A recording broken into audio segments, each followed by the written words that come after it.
वैसे आज चांद बड़ा सुंदर लग रहा है नहीं? तुम इसी चांद को देखकर खुश होते रहो, क्योंकि तुम्हारा चांद तो आ रहा है अब हमारे पास। क्या मतलब? चिंकी की बात कर रहे हैं बे। सच कह रहे हैं, भूल जाओ चिंकी को, क्योंकि अब वो हमारी गर्लफ्रेंड हो गई है। ऐसे कैसे? कल शाम तक तो हमारे साथ थी। हाँ, पर कल रात को हमको गाल पर पप्पी देकर गई, इसलिए अब वो हमारी। ये कहाँ हुआ? हमारे सपने में हुआ बे, और कहाँ होगा। देखा, डरा दिया ना तुमको। हाँ रे, सच में। तो क्या सोचो? क्या सोचेंगे? कुछ भी नहीं। चलो तुमको एक मजेदार कहानी सुनाता है। एक आदमी था, भोला भाला, घर परिवार वाला। एक रात को ऐसा हुआ कि वो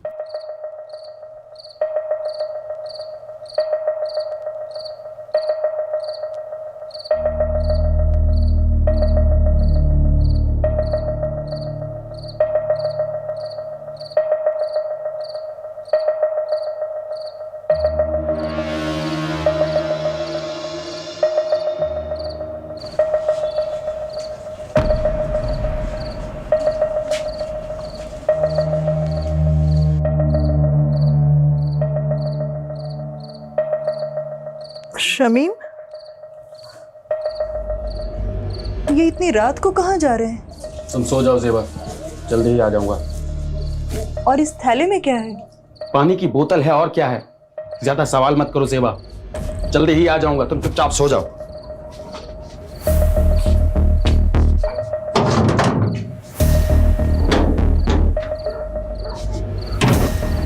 फिर उस आदमी को पता नहीं क्या सूझी कि वो अपनी औकात भूल गया।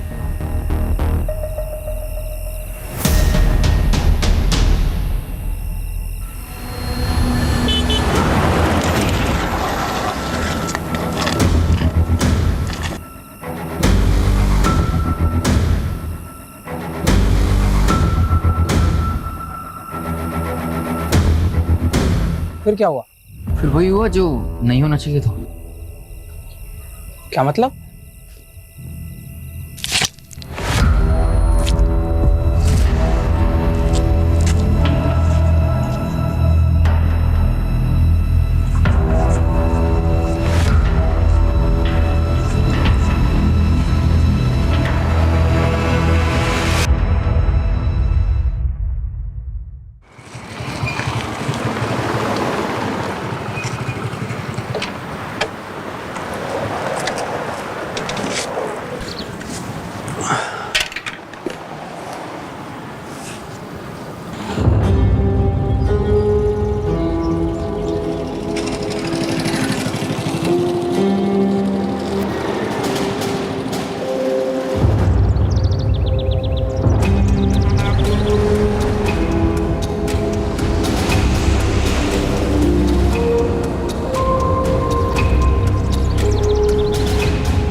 माल तो चोखा है, थोड़ी लाली लिपस्टिक करेगी, पटाखा लगेगी। बड़ी भी, मेरे कमीशन का आज ही कुछ हो जाता तो। गुड्डू, जी बड़ी भी। इस कुत्ते का मुंह बंद कर, पैसे ठूस कर।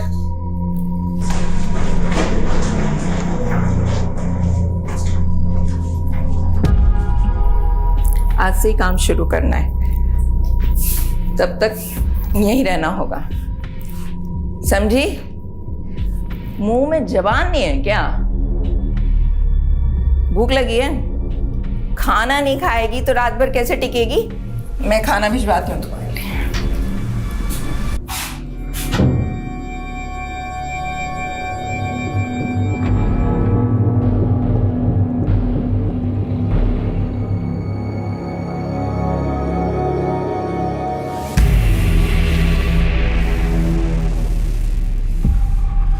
अरे कहाँ है?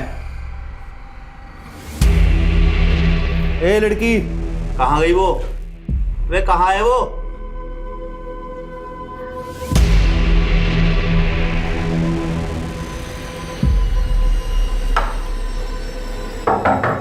लड़की, ए लड़की, चल बड़ी भी, एकदम चुप। क्या हो गया? चल अंदर चल। कौन है तू? अब तेरा बड़े घर जाने का टाइम आ गया। यादव, शिला सेफ है, जल्दी से आ जाओ। अरे मैडम जी, हम तो सोशल वर्कर हैं, गरीब बच्चियों को काम दिलाते हैं। आपको कोई गलत फहमी हुई है।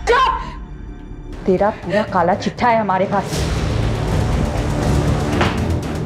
इन दोनों को लेके जाओ और तब तक तोड़ो जब तक लाठी और हड्डी में से एक टूट ना जाए। चलो लेके जाओ। चल निकल, चल सारे।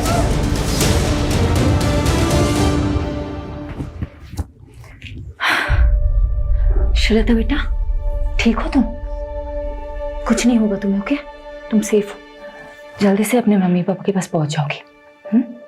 डोमेस्टिक हेल्प सर्विस एजेंसी के नाम पर झारखंड, बिहार और नॉर्थ ईस्ट की लड़कियों को लाया जाता था और उन्हें डराकर, नशे की आदत डालकर प्रोस्टिट्यूशन में ढकेला जाता था। कौआ से वे अंडे, कोयला के लेवे।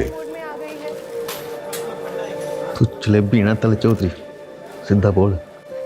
बोलना क्या है सर जी, आप खुद ही समझदार हो। देखिए, मैंने अकेले ने कुछ भी नहीं किया है, ये एक टीम वर्क था। इस ऑपरेशन की सक्सेस के पीछे सबसे बड़ा हाथ सब इंस्पेक्टर अजय यादव का है। उनकी सूझबूझ और उनके खबरी नेटवर्क के सपोर्ट से ही हम इस गिरोह को पकड़ पाए हैं। Sub inspector Ajay Yadav, media को ब्रीफ दीजिए इस ऑपरेशन की। सर, ये ऑपरेशन की शुरुआत कब हुई? जी वो 7 महीने पहले कोची पुलिस के पास एक औरत ने मिसिंग रिपोर्ट लिखाई थी, अपनी बेटी श्रीलता की। उनका कहना था कि नौकरी का लालच देकर कोई उनको अपने साथ दिल्ली ले आया था। कितने समय से एक्टिव था उनका गिरोह? लगभग 1 साल से। और यहाँ से हमने 18 लड़कियों को रेस्क्यू किया, जिनको सेम मोडस ऑपरेंडी से ट्रैप किया गया था। हमने अभी तक एक ही गिरोह को पकड़ा है। जो भी इस रैकेट के साथ जुड़े हुए हैं, अब उन सबकी बारी है। सेबा, फिक्र मत कर, समीम भाई जल्द लौटेंगे। राना खाला, जरा 1 मिनट। हाँ, क्या हुआ रकीब? क्या बोलूं खाला, अब्बू के जाने से अम्मी का हाल बुरा, ऊपर से पैसों की किल्लत, 2 वक्त का खाना और दूध के भी पैसे नहीं है। क्या करूं, किससे मदद मांगूं, कुछ समझ में नहीं आ रहा है। ये ले 1000 रुपए रख, और जरूरत पड़े तो मांग लेना। शुक्रिया खाला।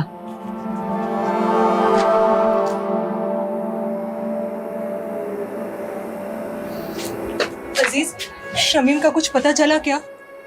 पुलिस ने कहा है कि वो पता लगाएगी शमीम का। वैसे मुझे नहीं लगता वो लोग कुछ करेंगे।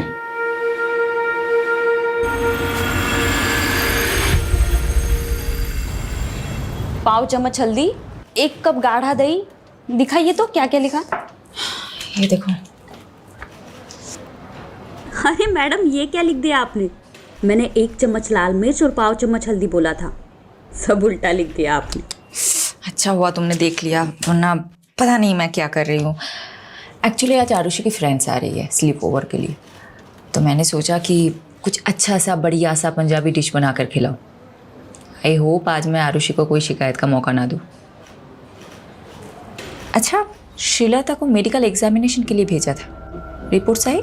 जी मैडम, कल शाम को ही आ गई थी। रेप तो नहीं हुआ था उसके साथ, बट काफ़ी मात्रा में उसको ड्रग्स दिए गए थे। डॉक्टर ने बोला है कि 2-3 दिन ऑब्जर्वेशन में रखेंगे। चलो मैं रेसिपी ख़त्म करती हूँ। Hello, what?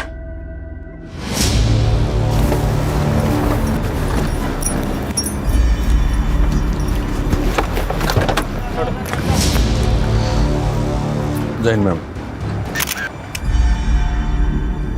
लाश का चेहरा कुचला गया है, आइडेंटिफाई करना मुश्किल होगा।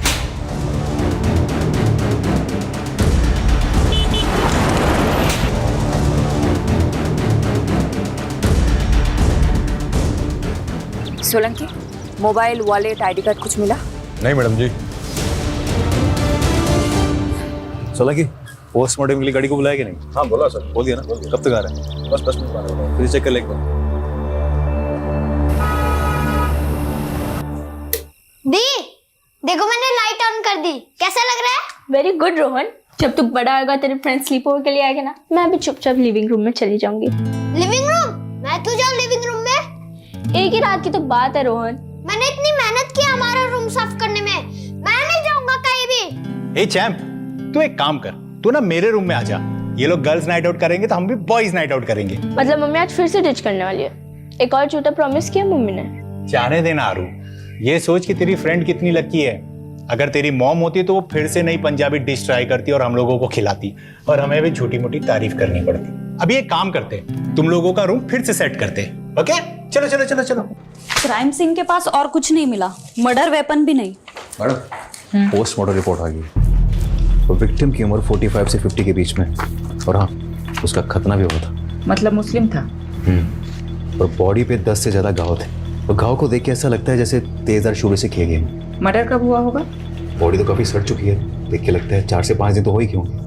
मैडम, एक काम करता हूँ, विक्टिम के डिस्क्रिप्शन से मेल खाती हुई मिसिंग रिपोर्ट में आसपास के थाने में चेक करवाता हूँ। वैसे मैडम, मैं एक बात बताना भूल गई। हॉस्पिटल से कॉल आया था, श्रीलता की हालत अब काफी बेहतर है। 1-2 दिन में डिस्चार्ज मिल जाएगा और परसों की ट्रेन है उसकी। पारुल, एक काम करना, कल तुम श्रीलता से मिलना। और ये लो,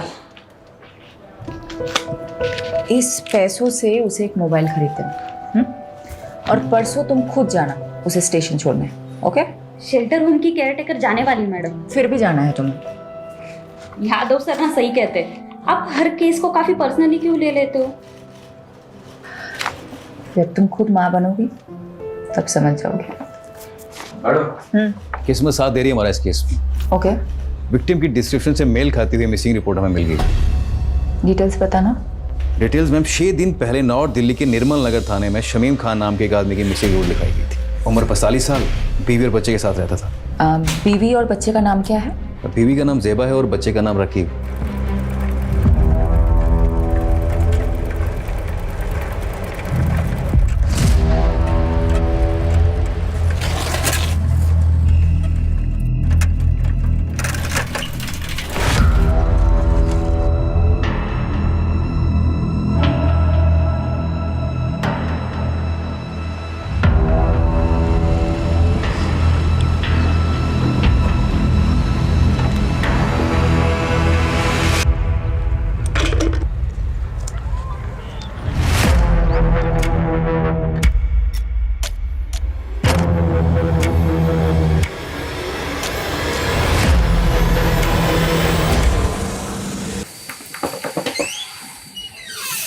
भाटी सर, आपने बुलाया मुझे?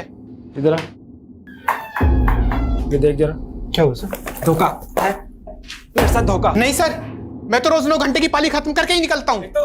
तो झूठ बोलता है। नहीं सर। ऊपर से काम चोरी करता है। अब ध्यान रख ले, अगले 1 महीने तक तूने ओवर टाइम करके मेरा हिसाब पूरा करना है। अगर कुछ गड़बड़ हुई तो याद रख, तेरा वही हाल होगा जो शमीम का हुआ था। समझा?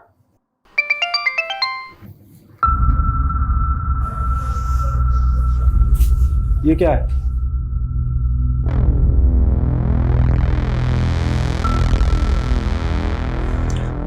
पहले शमीम कहीं चले गए और अब रकीब का भी पता नहीं। कुछ पता चला रकीब का? नहीं, लेकिन मैंने रकीब के कुछ दोस्तों से बात की। रकीब ने किसी को 1000 रुपए दे के बंदूक खरीदी है। रकीब बंदूक क्यों खरीदेगा? रकीब! रकीब! क्या हुआ बेटा? क्या हुआ? क्या हुआ रकीब? इसको खड़ा करो। क्या हुआ बेटा? रकीब, ये घाव कैसे? और बंदूक क्यों खरीदी तूने? कुछ गलत किया है तूने? बोल बेटा, बोल। कहीं इन सब का ताल्लुक शमीम भाई के गायब होने से तो नहीं है? क्या जानता है तू शमीम भाई के बारे में?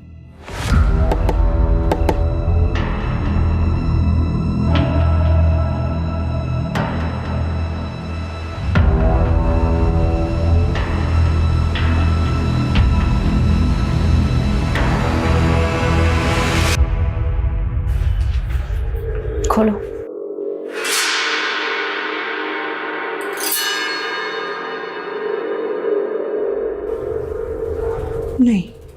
ये मेरे शौहर नहीं है। ये शमीम भाई नहीं है मैडम। चलो ज़ेबा। रुकिए। सोलंकी। लाश पे ये कपड़े थे।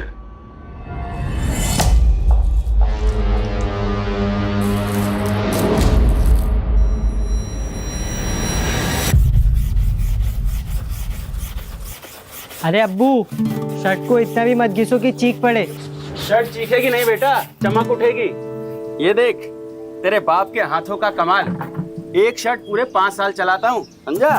और मेरे इसी बचत के पैसों से तू हर 5 महीने में नई शर्ट खरीद पाता है।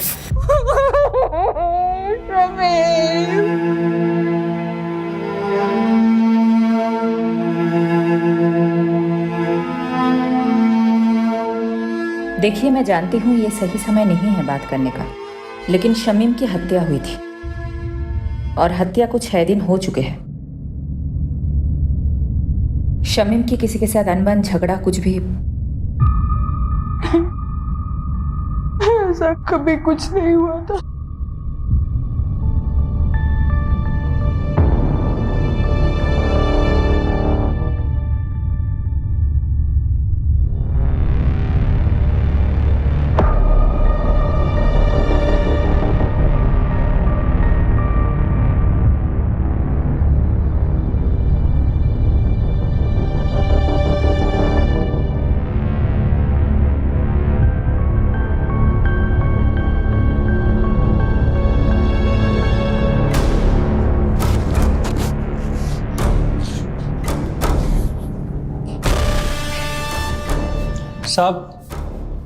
साहब वो बड़े साहब से मिलना था। नाम क्या है तुम्हारा? बाबू। बाबू पक्का यही था वो? कितनी बार बताया साहब, 100% यही था। 2 आदमियों ने इसे पीछे से पकड़ रखा था और एक आदमी इसको चाकू मार रहा था।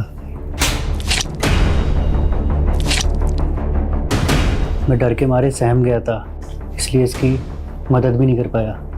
हमारे पास इतने दिन बाद क्यों आए? मैडम जी, दिल्ली में नया हूँ और किसी को जानता भी नहीं, और फिर पुलिस स्टेशन में आने से हर कोई डरता भी तो है। तो फिर बाबू अचानक तेरी अंतरात्मा कैसे जागी? हाँ साहब, पेपर में पढ़ा कि इसका कातिल अभी तक नहीं मिला, तो मुझे ख्याल आया कि वो किसी का पति, किसी का भाई होगा शमीम, और उसे इंसाफ तो मिलना चाहिए ना। और मैम, मुझे किसी लफड़े में नहीं फंसना। बाबू, मेरी बात अच्छे से सुनो जी। इस शामीम को 3 लोगों ने maरा है। उनका हुलिया पहचान सकते हो? चित्र बनवा सकते हो? शक्ल तो याद है मुझे मैम, रोज रात को सपने में आते हैं तीनों कमीने।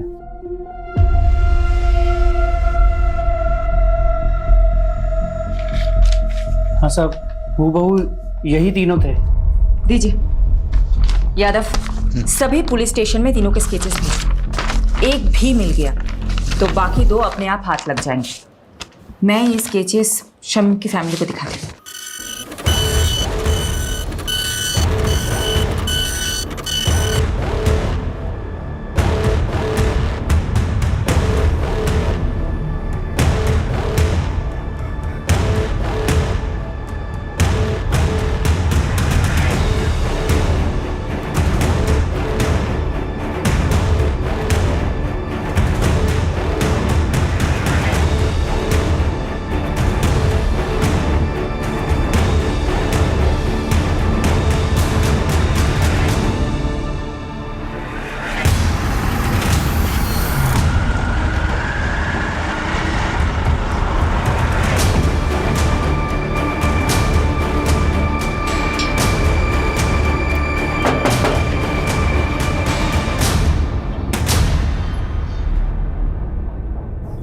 सेबा, तुमने हमें बताया था कि शमीम की किसी के साथ दुश्मनी नहीं है, लेकिन हमें एक आई विटनेस मिला है जिसने 3 लोगों को शमीम को मारते हुए देखा था। तीनों कुछ ऐसे दिखता है। मैंने इन्हें पहले कभी नहीं देखा।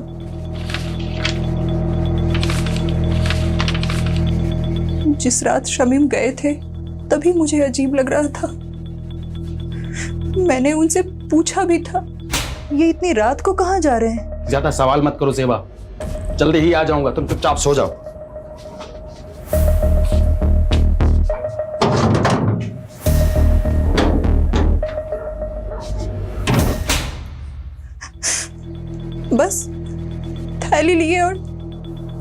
चले गए। मैडम, ये बात मिसिंग रिपोर्ट में नहीं थी और ना ही कोई ऐसा बैग मिला क्राइम सीन पे। क्या था उस थैली में? शमीम ने बोला कि पानी की बोतल है। पर हाँ, जिस दिन से वो गए हैं मेरे घर से एक छुरा गायब है। ज़ेबा, तुम्हें कुछ भी याद है हमें बताना, ओके? जी। राकीब, तुम हमें कुछ बताना चाहते हो? ये चोटें कैसे लगी है तुम्हें? वो कल रात मेरे दोस्त करीम से लड़ाई हो गई मेरी। शमीम घर से छुरा लेके निकला था, कहीं ऐसा तो नहीं शिकारी खुद ही किसी का शिकार हो गया? हो सकता है मैडम। वैसे राकीब का घाव देखकर मुझे तो लगा कि वो जरूर कुछ ना कुछ जानता होगा। सत्य से पूछे क्या? नहीं नहीं, माइनर है, कोई और तरीका आजमाना होगा। यादव कहाँ है? बोल तो रहे थे कि यही आएंगे, पूछती हूँ। काट दिया, कोई और एंगल टटोल रहा होगा।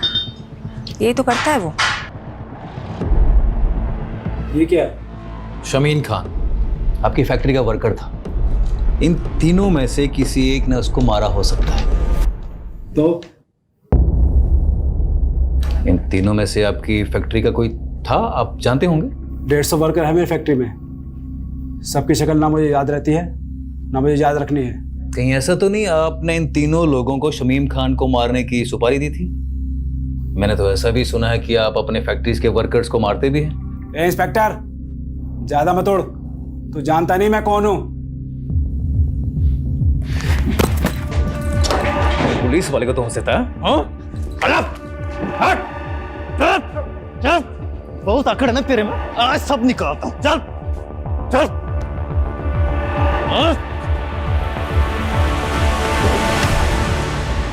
अगली बार घसीटता हुआ सीधा थाने ले जाऊंगा। दोबारा पुलिस के सामने इज्जत से पेश आना, समझा? चल।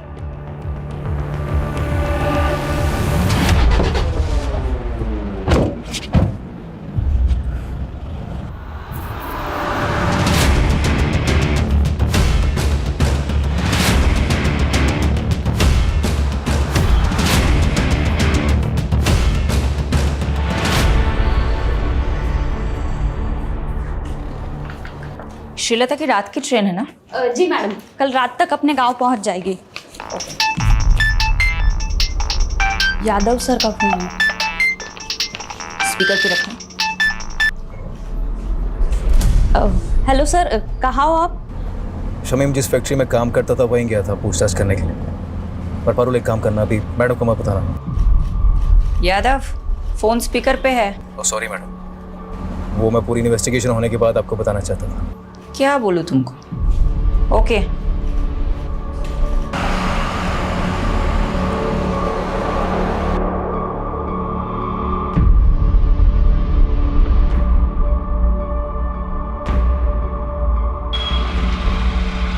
तो देखा क्या? हाँ सर, देखा देखा सा तो लग रहा है।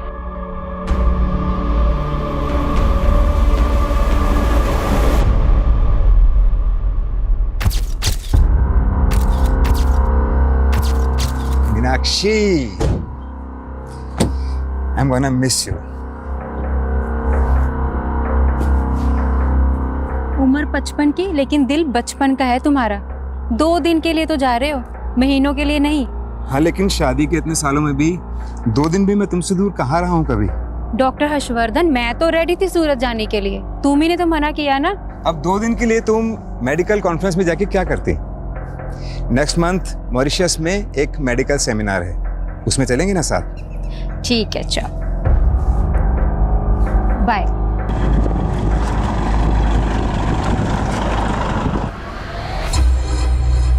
दीपक, जरा अपना फोन देना। Yes sir. हाँ, मैं बोल रहा हूँ, दीपक के फोन से बात कर रहा हूँ।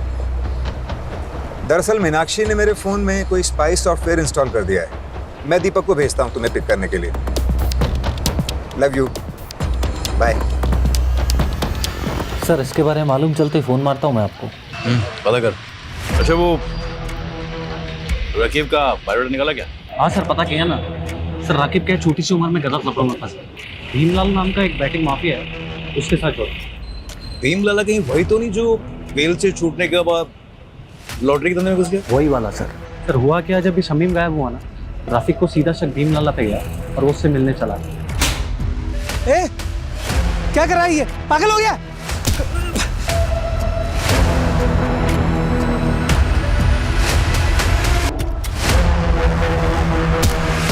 सर मारने गया था, मार खा के आ गया। सब मेरी गलती, मेरी वजह से अब्बू की जान गई। मुझे ऑनलाइन गेम की लत लग गई थी जिसमें आप बहुत सारे पैसे कमा सकते हो।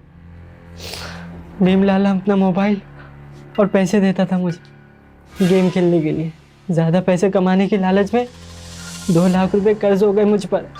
भीमलाला पैसों की वसूली के लिए हमारे पीछे पड़ गया था। उस दौरान अब्बू अजीज अंकल के साथ बिजनेस शुरू करने का प्लान बना रहे थे। अजीज अंकल के दिए हुए 60,000 रुपये मैंने चुरा लिए और भीमलाला को दे दिए। बस बाकी के 1,40,000 कब देगा?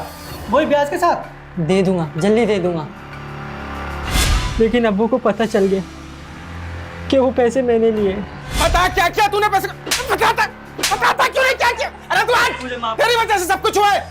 माफ कर दो। क्या जवाब दूं अजीज भाई को? बोल। मुझे माफ कर दो अब्बू, मारो मुझे, मारो, मैं बहुत बुरा हूँ अब्बू, मुझे मारो। क्या कर रहा है? क्या कर रहा है? पागल हो गया है क्या? सुन बेटा, क्या हुआ है? हाँ, हमें बता क्या हुआ है, हम कोई तरकीब निकालेंगे। बोल बेटा। लाला जी, मैं धीरे धीरे आपका सारा कर्ज चुका दूंगा। धीरे धीरे नहीं, जल्दी जल्दी। 15,000 रुपये महीना चाहिए मेरे को तेरे से। तू 15,000? पर लाला जी इतनी तो मेरी कमाई भी नहीं है, कहाँ से लाऊंगा मैं 15,000? ठीक है, हर महीने 5,000 रुपये, उससे 1 पैसा कम नहीं। अब्बू ने कई महीने तक पैसे दिए लेकिन फिर भी काफ़ी रकम बाकी थी। उसका ब्याज बढ़ता ही जा रहा था। क्या उस रात शमीम लाला को माने उसके घर गया था क्या?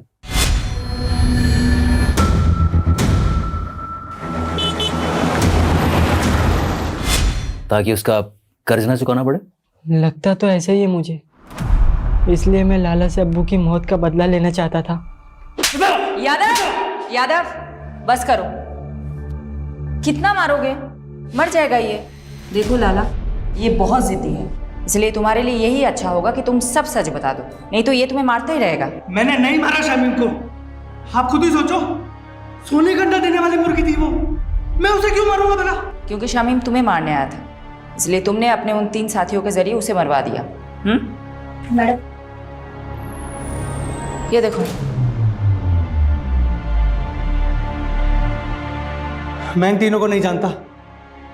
लगता है जैसे इसे मारने का शौक है, तुम्हें मार खाने का शौक है। ठीक है, करते रहो अपने अपने शौक पूरे। चलो चालू हो जाओ। बता, लट दे मेरा, बता, बता। I will call you back. Deepak. जी मैम। साहब को छोड़ा है एयरपोर्ट? जी मैम, छोड़िए। रास्ते में कहीं रुके थे?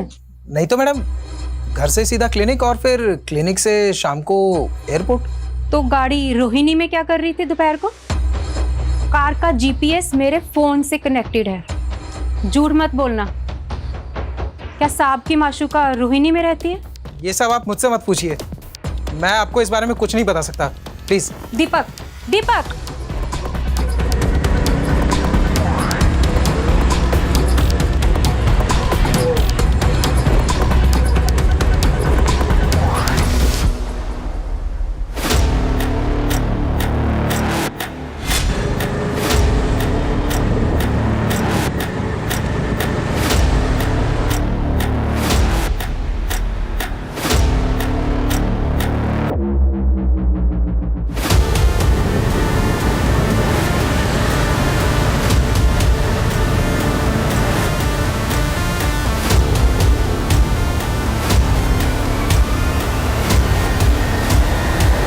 मैडम जी, हम गंगा मैया की कसम खा के कहते हैं, हमने किसी शमीम को नहीं मारा। झूठ मत बोल। हमारे पास चश्मदीद गवाह है जिसने तुझे शमीम का मर्डर करते हुए देखा है, और तेरे साथ ये दोनों थे। कौन है ये दोनों? मैं नहीं जानता मैडम, और जब हमने खून ही नहीं किया है तो देखा किसने? सपने में। गुनाह कबूल करने में जितना टाइम लगाएगा ना, तेरे लिए मुश्किल उतनी ही बढ़ती जाएगी। मैडम जी, हम रिक्शा चलाकर गुजारा करते हैं और हमने आज तक कोई गलत काम नहीं किया है, और आप तो हम पे सीधा मर्डर का आरोप लगा रहे हैं। मैडम,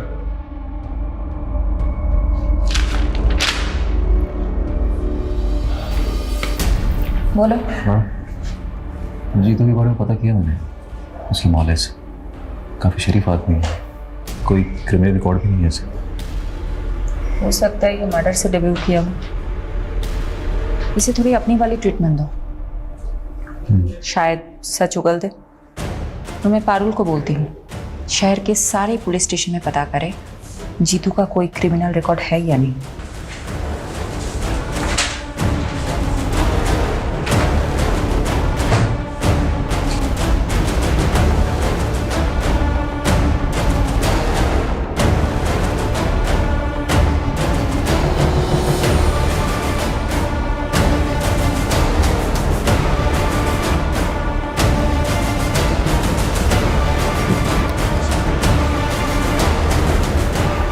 सर, यही है वो विभूति प्रसाद।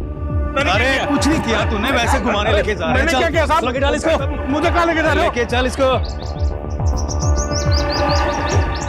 जैसी करनी वैसी भरनी।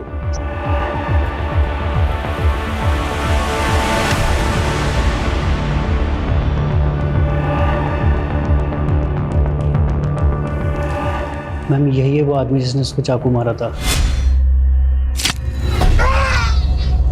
और मैम इस वाले आदमी ने उसको पीछे से पकड़ा हुआ था। मैम, वो तीसरा आदमी मिला क्या? वो भी मिल जाएगा। मैम, मेरा कहीं नाम तो नहीं आएगा ना? फिक्र मत करो, तुम जा सकते हो बाबू। जी मैम। मैडम, विभूति प्रसाद एक नंबर का बदमाश आदमी है। कुछ महीनों पहले ये थाने में अपनी मिसिंग बाइक की कंप्लेंट करने आया था। सब रुकिए सब यही करो शुरू। सर, ये झूठ बोल रहे हैं। हमने कोई बाइक चोरी नहीं की, बल्कि यही हमें परेशान करता रहता है। सब ये एक नंबर का झूठा है साहब। क्या सबूत है तुम्हारे पास? सबूत है हमारे पास, ये देखिए। ये आप ही का बेटा है ना? हाँ सर। बुलाइए इसे। साहब, ये झूठ बोल रहे हैं। इनकी बाइक रास्ते में खड़ी थी, वो तो मैंने बस साइड कर दी। बाइक तो चोरी हुई है ना, और आखिरी बार बाइक के साथ आपके लड़के को देखा गया था, इसलिए पूछताछ के लिए इसे हमें थाने ले जाना पड़ेगा। चलो। मैडम, वो बाइक तो बाद में मिल गई, लेकिन कुछ दिनों बाद विभूति फिर से आया। साहब मार डाला, देखिए ना, पता नहीं कौन से जन्म का बदला ले रहे हैं बाप बेटा मुझसे। ये क्या नाटक है विभूति? नाटक नहीं, अटैक हुआ मेरे पे, अटैक इसके बेटे ने किया है साहब। सर, ये झूठ बोल रहा है। पहले भी इसने मेरे बेटे को फंसाया, अब दोबारा फंसा रहा है मेरे बेटे को। देखिए अनिल जी, डॉक्टर ने इन्हें एग्जामिन किया है और इसीलिए हम लोग यहाँ पर आए हैं। हमें आपके बेटे से कुछ पूछताछ करनी है, बुलाइए उसे। सर, वो घर पे नहीं है। आप अपना तलाशी लीजिए अंदर। वो घर पे नहीं है, मेरा यकीन कीजिए। ठीक है, वो जैसे ही घर पर आए भेजो उसे हमारे पास। जी। इन्वेस्टिगेशन से पता चला कि अनिल और उसका बेटा वाकई शरीफ आदमी है, लेकिन ये विभूति एक नंबर का सरफिरा है। ये विभूति उन लोगों को क्यों परेशान कर रहा था? दरअसल मैडम, ये अनिल और उसके बेटे की जमीन हथियाना चाहता था, वो भी सस्ते दामों में, और अनिल उसे बेचना नहीं चाहता था। बस तभी उसने ये ड्रामा खेला। कौन था तेरा तीसरा साथी? कौन तीसरा साथी? क्या कह रहे हो आप? देख विभूति, सीधी तरह बता दे, शमीम के खून में तेरे और जीतू के अलावा वो तीसरा बंदा कौन था? वरना बहुत पीटेगा तू। हाथ मत लगाना मुझे, वरना पूरे डिपार्टमेंट को कोर्ट में घसीटूंगा मैं। तू यहाँ से जाएगा तब ना। तुझे क्या लगता है छोटा केस फाइल करना सिर्फ तुझे ही आता है? हम भी कर सकते हैं। मैडम, फोन है आपके लिए। हेलो। शिफाली दी, मैं श्रीलता। श्रीलता, कैसी हो तुम? मैं ठीक हूँ, थैंक यू दीदी। ये लीजिए, अम्मा से बात कीजिए। मैडम, आप हमारे लिए भगवान, आपका बहुत बहुत थैंक यू। अरे आप मुझे थैंक यू मत बोलिए, आप बस अपना और श्रीलता का ख्याल रखिए, उसे खूब पढ़ाइए। मैं आपके टच में रहूंगी। जी मैडम। बाय। हाँ यादव, बोलो। मैडम, स्केच वाले तीसरे बंदे का पता चल गया। मैं घसीटते हुए उसे थाने लेकर आता हूँ, आप वेट कीजिएगा। बस बस बस यही है सर। ये क्या? यही वाला सर। एक बार आप बंदे को देख लीजिए फिर दे दीजिए। क्यों, क्या हो? स्केच से शक्ल तो मिलती है ना? स्केच से शक्ल तो हूबहू मिलती है, तो लेकिन फिर भी मुझे डाउट हो रहा है। क्या मतलब, कोई डाउट है क्या? अब सर आप खुद ही देख लीजिए। क्या बकवास है ये? आप कह रहे हैं कि मैंने, डॉक्टर हर्षवर्धन ने एक फैक्ट्री वर्कर का कत्ल किया है, वो भी किसी सिरफिरे और ऑटो रिक्शा वाले के साथ मिलकर? देखिए डॉक्टर हर्षवर्धन, हमारे पास आपके खिलाफ सबूत हैं। आप जानते हैं हम किससे बात कर रहे हैं? देखिए अब जो भी है, हम सिर्फ अपना प्रोसीजर फॉलो कर रहे हैं। ठीक है, तो अब मैं प्रोसीजर ही फॉलो करूंगा, और अब मैं नहीं, मेरा लॉयर आपसे बात करेगा।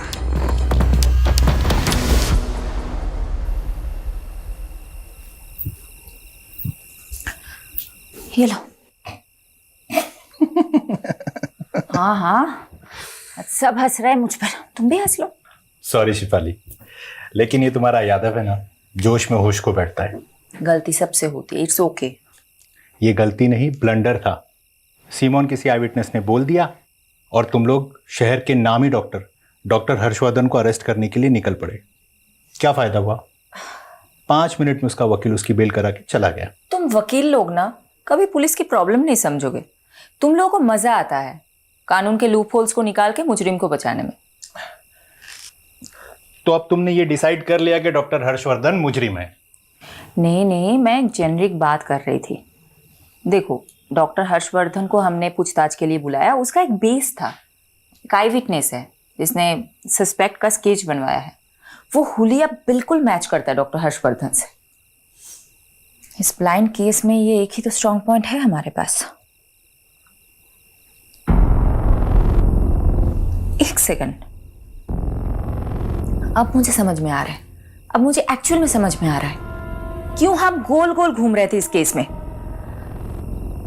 Thank you for your help. Sorry madam, मेरी वजह से आपको कमिश्नर सर से बात सुननी पड़ी। यादव, ये सब कुछ छोड़ो। पारुल, मुझे इतना बताओ, विभूति प्रसाद, ऑटो ड्राइवर जीतू और डॉक्टर हर्षवर्धन, इन तीनों के कॉल रिकॉर्ड्स चेक किए? जी मैडम, शक करने वाली कोई बात नहीं मिली। इन तीनों के बीच में कोई कम्युनिकेशन? पिछले 1 साल के कॉल रिकॉर्ड्स में तो इन लोगों की आपस में कोई बात नहीं, और ना ही इन तीनों में से किसी का फोन लोकेशन क्राइम सीन के पास मिला। नाउ थिंक, तीनों अलग अलग एरिया के लोग हैं। इन तीनों का आपस में या शमीम के साथ दूर दूर तक कोई कनेक्शन नहीं मिला। इन तीनों को शमीम से जोड़ने वाला एक ही इंसान है, बाबू। और एक खास बात, ये आई विटनेस बाबू खुद चलकर हमारे पास आया था, राइट?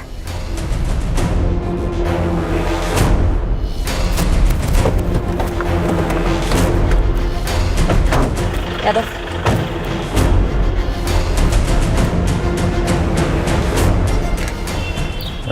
आसपास पता करो बाबू कहाँ है।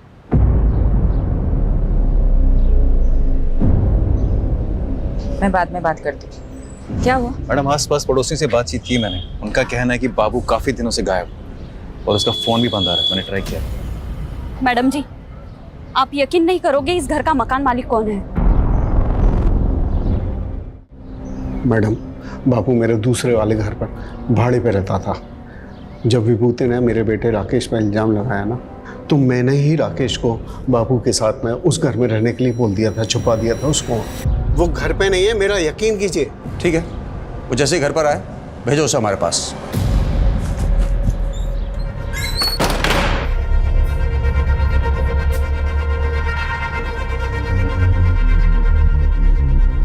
हाँ राकेश, तुम जहाँ हो वहीं रहना, तुम अभी घर मत आना।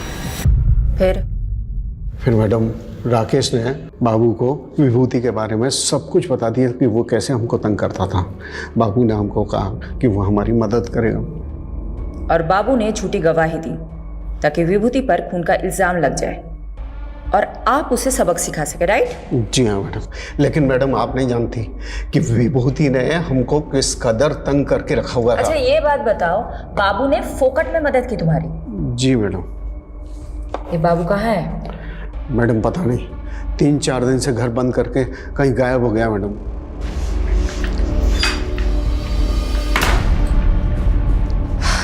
मैडम, बाबू के खिलाफ लुकआउट नोटिस जारी कर दिया है। एक बात मेरी समझ में नहीं आ रही, ये बाबू अनिल की मदद करने के लिए मर्डर केस में झूठा बयान देने जितना बड़ा रिस्क क्यों लेगा?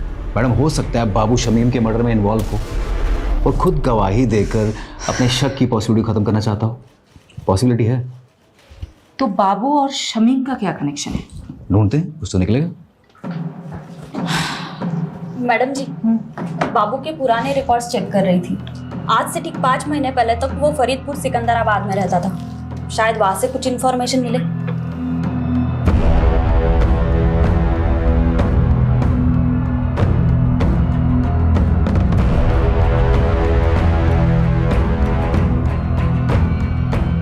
मैडम, बाबू और बिलाल इसी गांव का रहने वाला था। 16 साल की उम्र में उसने अपने दोस्त की हत्या की थी। तब से वो गांव छोड़ के फरार हो गया था। सबूत ना होने की वजह से आरोप कभी साबित ही नहीं हो पाया और आज तक ये नहीं पता चल पाया कि बाबू ने अपने दोस्त को मारा क्यों। लेकिन यादव, बाबू के पास्ट के साथ शमीम का क्या कनेक्शन है? शमीम से कोई कनेक्शन नहीं है मैडम, लेकिन रेहाना से। अजीज की बीवी रेहाना बाबू की कजन थी।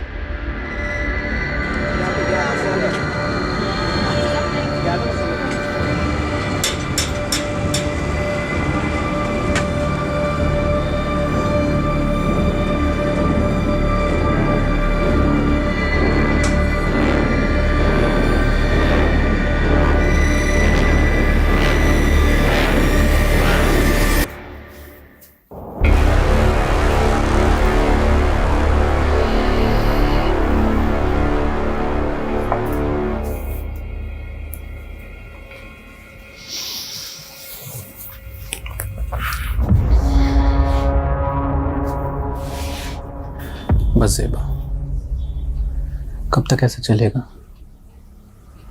मैं तुम्हें अपना बनाना चाहता हूँ, तुमसे निकाह करना चाहता हूँ। अजीज, हमारे बीच जो कुछ भी हुआ वो गलत था, जिसकी सजा भुगत रही हूं मैं। शमीम की रूह को मैं और तकलीफ नहीं देना चाहती। ऐसा मत करो ज़ेबा, मैंने सब कुछ तुम्हारे लिए किया है।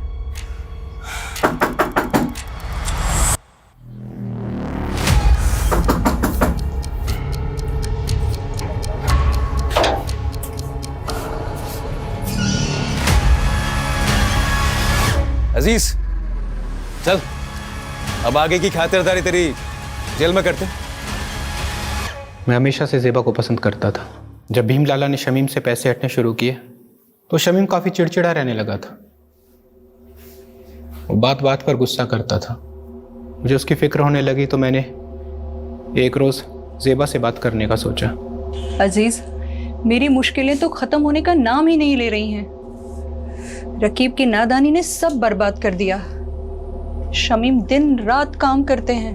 मुझे कहीं ना कहीं अंदाजा था कि ये मसला पैसों का है।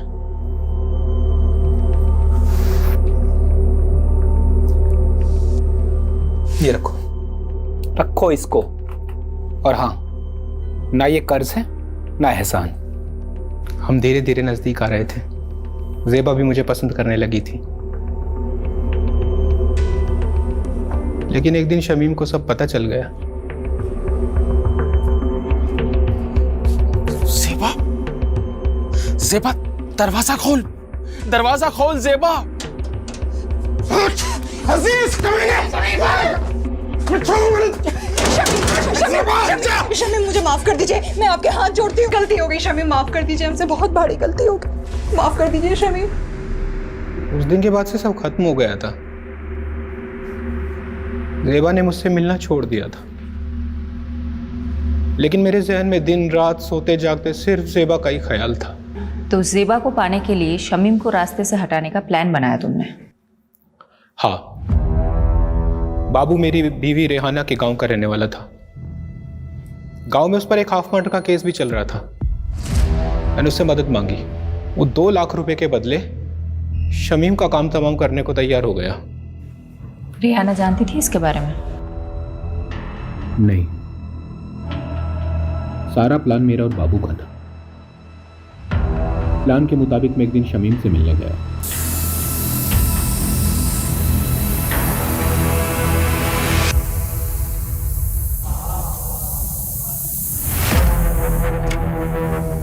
शमीम भाई,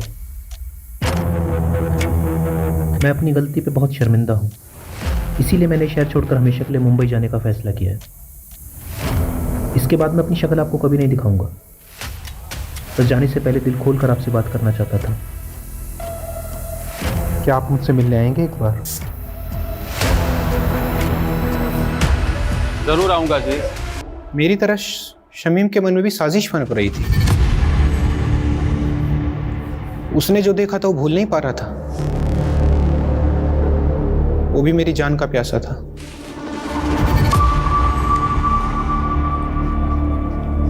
अरे शमीम भाई, बहुत बहुत शुक्रिया आप आए, सच बहुत खुशी हुई। और अब अफसोस होगा कमीने, छोड़ूंगा नहीं। तूने मेरे साथ गद्दारी की। माफ करना शमीम भाई, लेकिन ज़ेबा सिर्फ मेरी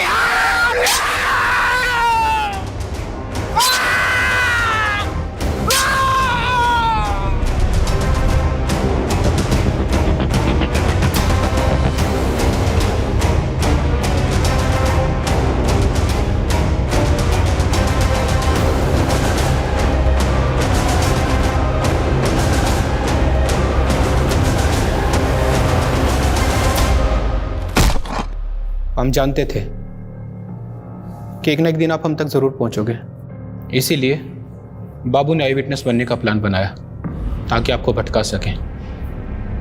बाबू ने विभूति प्रसाद, जीतू और डॉक्टर हर्षवर्धन का नाम क्यों लिया था? ऐसा कुछ सोचा नहीं था। बाबू के दिमाग में जो हुलिया आया वो बयां करता चला गया। इरादा सिर्फ आपको भटकाने का था।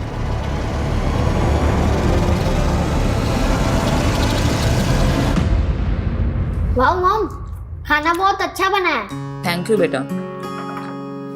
यशी बेटा, अब तो कुछ खा ही नहीं रही हो। ऐसे नहीं चलेगा, ये मैंने स्पेशली तुम्हारे लिए बना।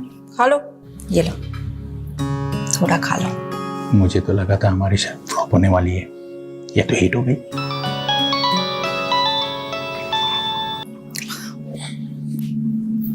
हाँ यादव, बोलो। मैडम, बाबू पकड़ा गया, माऊ में जाकर छिपा।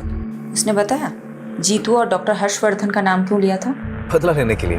बड़ी अजीब कहानी है मैडम। बाबू जब पहली बार शहर आया था तो उसने जीतू का रिक्शा लिया था और सिर्फ 15 रुपए के लिए दोनों में बहस हो गई। क्या 15 रुपए के लिए बाबू ने जीतू को मर्डर केस में फंसाया? जी मैडम, और डॉक्टर हर्षवर्धन के क्लिनिक में बाबू ने उसकी नर्स को छेड़ दिया था, जिसलिए डॉक्टर हर्षवर्धन ने उसको बहुत जलील किया था सबके सामने। और उसका बदला लेने के लिए उसने डॉक्टर हर्षवर्धन को बलि का बकरा बना दिया इस मर्डर केस में। लोग कितनी छोटी बात गांठ बात लेते हैं। चलो अच्छा है, ये केस तो सॉल्व हुआ। अब मैं चैन से अपनी फैमिली के साथ खाना खा सकती हूँ। अरे बिल्कुल madam. Good job Yadav. Thank you madam. Bye.